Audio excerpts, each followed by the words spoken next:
مشائخ کا اور کیا کام ہے؟ نذرانے بٹورنا، دست بوسی کرانا، پراپرٹی اور جائیداد بنانا۔ ہمارا کام، ہمارے باپ دادا کا کیا تھا کہ جو بچھڑے ہوئے لوگ ہیں، جو آپس میں ٹوٹ گئے ہیں، ان کو جمع کرنا۔ یہ ہمارا کام تھا، ہمارے بزرگوں کا کام تھا۔ آج اگر یہ آواز اٹھائی جائے کہ شیعہ کو، دیوبندیوں کو، بریلویوں کو، سپاہ صحابہ کو، سپاہ محمد کو، لشکر طیبہ کو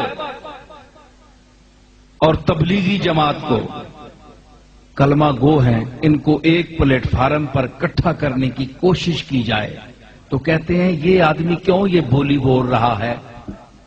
ہم مخالفت میں ایک دوسرے کو کافر کہتے ہیں، جس طرح پیسے بٹور سکتے ہیں اکٹھا کرنے میں بٹور نہیں سکتے۔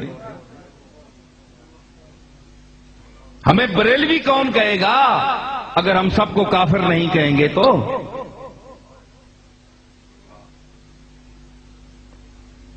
یہ اپنی روٹیاں سیدھی کرنے کے لیے، صرف پیسہ کمانے کے لیے۔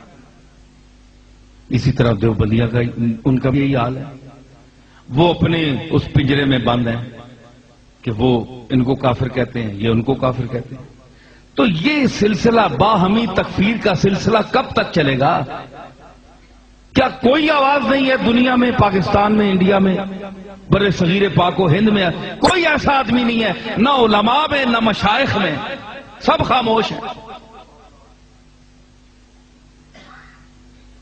یزید وقت کے آگے ہیں، یزید وقت کے آگے کھڑے ہیں سب خاموش۔ یزید وقت کے آگے کھڑے ہیں سب خاموش، حسین ہی جو چلائے تو کوئی بات چلے۔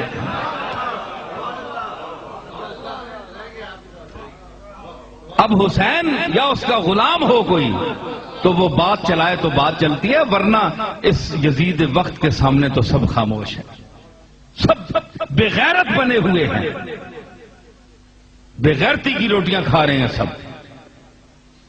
تو کم از کم کیا ہے، علماء کو نہیں چاہیے؟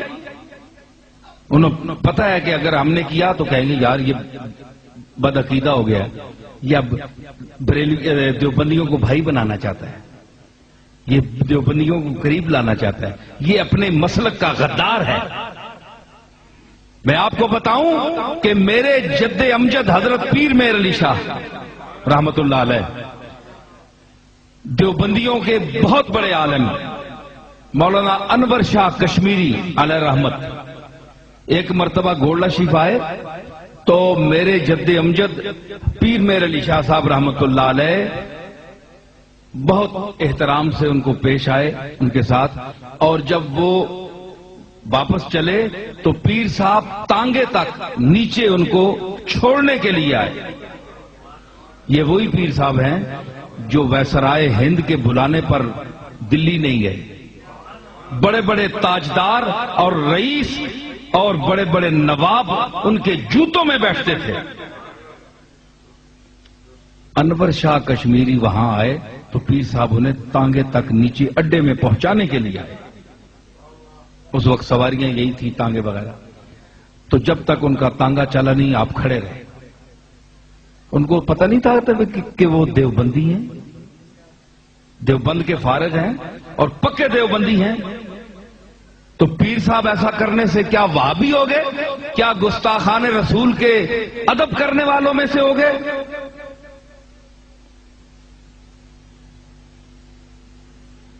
یہ میرے سامنے مفتی ظہور اللہ ہاشمی بیٹھے ہیں، یہ مولانا محب النبی کے صاحبزادے ہیں۔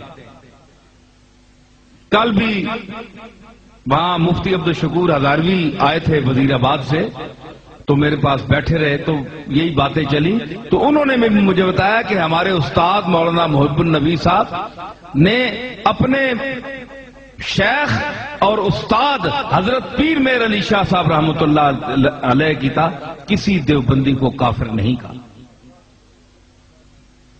اتنا بڑا علامہ، آج تو ہر آدمی علامہ بنا پھرا ہے، لیکن مولانا محب النبی بڑے عالم تھے، میں نے ان کو زیارت کی ہے، میرے دادا کے پردادا کے شاگرد بھی تھے اور مرید بھی تھے۔